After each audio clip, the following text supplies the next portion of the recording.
میرے نزدیک ناظرین اس وقت سب سے اہم خبر حضرت مولانا کا بیان ہے جو بریک سے پہلے بھی میں رپیٹ کر رہا ہوں، اور میرے پاس یہ اطلاع تھی کہ حضرت مولانا نے ایک شرط رکھی ہوئی تھی ساتھ مل کر چلنے کے لیے، اور وہ یہ تھی کہ نئے اور صاف انتخابات کے لیے پی ٹی آئی کو اسمبلیوں سے استعفیٰ دینا چاہیے، ڈیزالو کرنی چاہیے۔ تو اب مولانا نے یہ بات صحافی سے گفتگو کرتے ہوئے کہہ بھی دی، اور یہی نہیں بلکہ پی ٹی آئی نے مولانا نے 5 رکنی کمیٹی بھی تشکیل دے دی ہے پی ٹی آئی کے ساتھ، خود انہوں نے اس کا اظہار کیا، اوبیسلی کسی گارنٹی کے بعد ہی کیا ہوگا۔ باپی صاحب اسی سے شروع کر لیتے ہیں۔ مولانا لگا کچھ عرصہ پہلے جب مخصوص نشستوں میں بھی انہوں نے آپ کے حق میں بیان نہیں دیا، پھر جو امریکی قرارداد آئی اس پہ بھی وہ آپ کے حق میں نہیں تھے، تو یوں لگا جیسے راستے جدا ہو گئے، لیکن دوبارہ اسد قیصر صاحب نے اور دیگر نے انگیج کیا، تو اب وہ یہ کہہ رہے ہیں کہ پی ٹی آئی ولنگ ہے اگر شفاف انتخابات کی یقین دہانی ہوتی ہے تو وہ اسمبلیوں سے مستعفی ہونے اور کے پی اسمبلی کو ڈیزالو کرنے کے لیے۔ واقعی ایسا ہو سکتا ہے؟ اعوذ باللہ من الشیطان الرجیم، بسم اللہ الرحمن الرحیم۔ جاوید صاحب، اس میں تو کوئی دوسری رائے نہیں ہے کہ جے یو آئی اور پاکستان تحریک انصاف کا جو ماضی ہے وہ تاریخ میں کوئی اچھا نہیں رہا، ہمارے آپس میں تعلقات کوئی اتنے زیادہ فرینڈلی نہیں رہے، بہت تلخ قسم کا ہمارا ایک ہسٹورک بیک گراؤنڈ ہے۔ لیکن اس قسم آج پاکستان میں اس وقت حالات چل رہے ہیں، اس میں دونوں پولیٹیکل پارٹیز نے فیصلہ کیا کہ ہم آگے چلیں گے، اور یقیناً وہ ٹرمز اینڈ کنڈیشنز ہوں گی جس کو طے کیا جائے گا، جس پہ چلیں گے۔ اسد قیصر صاحب کی ان سے بارہا ملاقاتیں ہو چکی ہیں۔ ایشو یہ ہے کہ مولانا صاحب کی پہلے دن سے یہ شرط تھی، ہم تھوڑے سے اس پہ ریلیکٹنٹ تھے، اور اس کی 2 وجوہات تھیں۔ وہ کون سی ایسی وجوہات ہیں؟ ہم سمجھتے تھے کہ پاکستان جو اس وقت پریزنٹ رجیم ہے، یہ جو اسٹیبلشمنٹ کا مائنڈ سیٹ ہے، کون ان کو مجبور کرے گا کہ اگر ہم استعفیٰ دے بھی تو الیکشن کروا دیں۔ پچھلا جو ہسٹوریکل بیک گراؤنڈ ہے، 2 سال پہلے جب ہم نے نیشنل اسمبلی سے 130 اراکین قومی اسمبلی نے استعفیٰ دیا تھا، تو 2 سال قومی اسمبلی بغیر اس کے چل گئی تھی۔ یہ ان کے پاس نا ہر قسم کا فن ہے، یہ چلا سکتے ہیں بغیر 130 اراکین قومی اسمبلی۔ پنجاب اسمبلی اور کے پی اسمبلی توڑی تھی، 60 دن میں الیکشن ہونے تھے، کوئی فرق نہیں۔ اگست میں کیئر ٹیکر سیٹ اپ آیا تھا، اکتوبر میں الیکشن ہونے تھے، فروری کی 8 تاریخ تک لے کے کوئی پوچھنے والا نہیں تھا، کیونکہ جس نے پوچھنا ہے وہ کہتے شریک جرم ساتھ ہی تھے ان کے۔ سو ایک تو ہمارا ایک ٹینشن یہ ہے کہ اگر ایسا فیصلہ ہوتا ہے تو کوئی ریلیکٹنس ہو۔ دوسرا، اگر یہ کر بھی لیا جائے کہ الیکشن ہو جاتے ہیں تو کیا اس میں کنفرمیشن ہے کہ الیکشن فری اینڈ فیئر ہوگی؟ آپ سلطان سکندر راجہ کو ہٹا دیں، کسی اور مرد مومن مرد حق کو لے آئے، رات کو 11 بجے 8 فروری کو جیسے اس کو اٹھا کے لے گئے تھے، اور 2 بجے پسینوں پسینے ہو کے واپس آیا تھا۔ جس شخص نے بیٹھنا ہے اس نے بھی تو ریڈ زون میں بیٹھنا ہے، اس کو لے جائیں گے رات کو، پھر وہی کر دے گا۔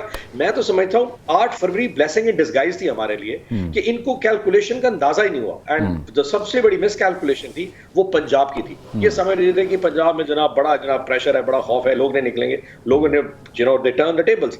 سو یہ دونوں کیلکولیشنیں کہتی ہیں کہ ان معاملات میں اس دفعہ دوبارہ اس حالات میں فری اینڈ فیئر الیکشنوں کے چانس نہیں ہے۔ سو ہم نے مولانا کو یہ کہا کہ یہ جو شرطیں تو ٹھیک ہیں، لیکن شاید اس کو تھوڑا اور غور کرنے کی ضرورت ہے، کیونکہ ایسے اتنے 2+2 4 والی میتھس اس طرح پاکستان میں کام نہیں کرے گی۔ سو وی آر ہوپ فل کہ ہم چیزیں ہماری آپس میں بڑھیں گی، but right at this point in time ابھی تحریک انصاف استعفوں کے حوالے سے اتنے زیادہ ہم شور شاٹ نہیں ہے کہ اس پہ جانا چاہیے تھی۔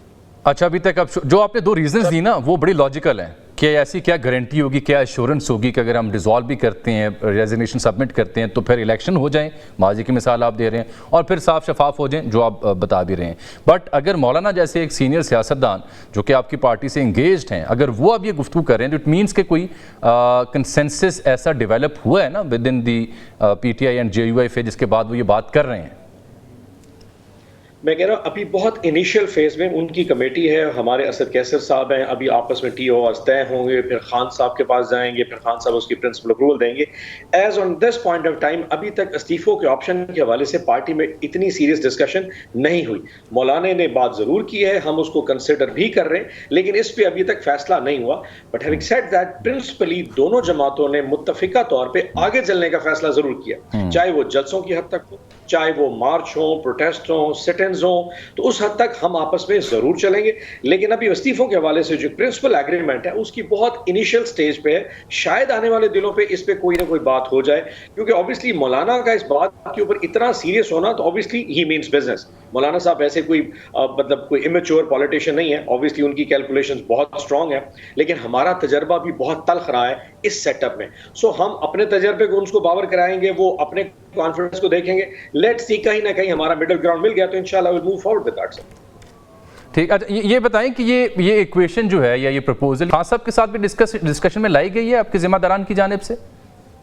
نہیں ابھی تک ایسی کوئی ڈسکشن خان صاحب کے ساتھ نہیں کی گئی. پولیٹیکل کمیٹی میں ڈسکس ضرور ہوا تھا, اسد کیسر صاحب نے ایک دو بات ضرور کی تھی, لیکن جب تک وہ ٹی او آرز فائنل ہو کے نہیں آتے اور پولیٹیکل کمیٹی میں ڈسکس نہیں ہوتا اور پھر اس کے بعد پرپوزل ریکمنڈیشنز کے ساتھ خان صاحب کے پاس نہیں جاتا, اس وقت تک میرے خیال میں تھوڑا سا بھی ٹائم چاہیے. تو ایک دفعہ ساری چیزوں کو پروز اینڈ کونس کو دیکھا جائے گا پولیٹیکل کمیٹی میں, اور پھر خان صاحب کو فائنل اپروول کے لیے بھیجا جائے گا کمیٹی ریکمنڈیشن کے ساتھ. فائنل اپروول انہوں نے دینا, اس کا کیسے چلیں گے. لیکن ابھی تک صرف ہلکی پھلکی اس پہ ڈسکشن ہوئے, وہ سیریس اس پہ ابھی تک بات ایون پولیٹیکل کمیٹی میں بھی نہیں ہو سکی ابھی تک. لیکن آپ نے کہا مل کے جو جدوجہد ہے, جلسہ جلوس احتجاج ہے, وہاں پہ کنسنسس ہے. اس پہ تو کوئی دوسری رائے نہیں ہے نا اس کی. ویری فرینک دیکھیں, میں لوگ مجھ سے پوچھتے ہیں جی مولانا صاحب اگر کہہ رہے ہیں کہ مینڈیٹ چوری ہے تو بیسیکلی وہ انڈائریکٹلی آپ پہ الزام ہے. ایگزیکٹلی ہم نے بارہ گنڈا پور کہہ چکا ہے کہ یار اگر سمجھتے ہیں کہ مولانا سمجھتے ہیں کہ ان کے ساتھ کے پی میں یا ساؤتھ کے پی میں کوئی زیادتی ہوئی ہے تو میں وہ حلقے کھولنے کو تیار ہوں. وہ صرف نشاندہی کر رہی فلانا حلقہ, ہم فارم 45 فارم 47 لے کے ہم پہنچ جائیں گے تو ہم مولانا کی ریزرویشن کرنے کو تیار ہیں.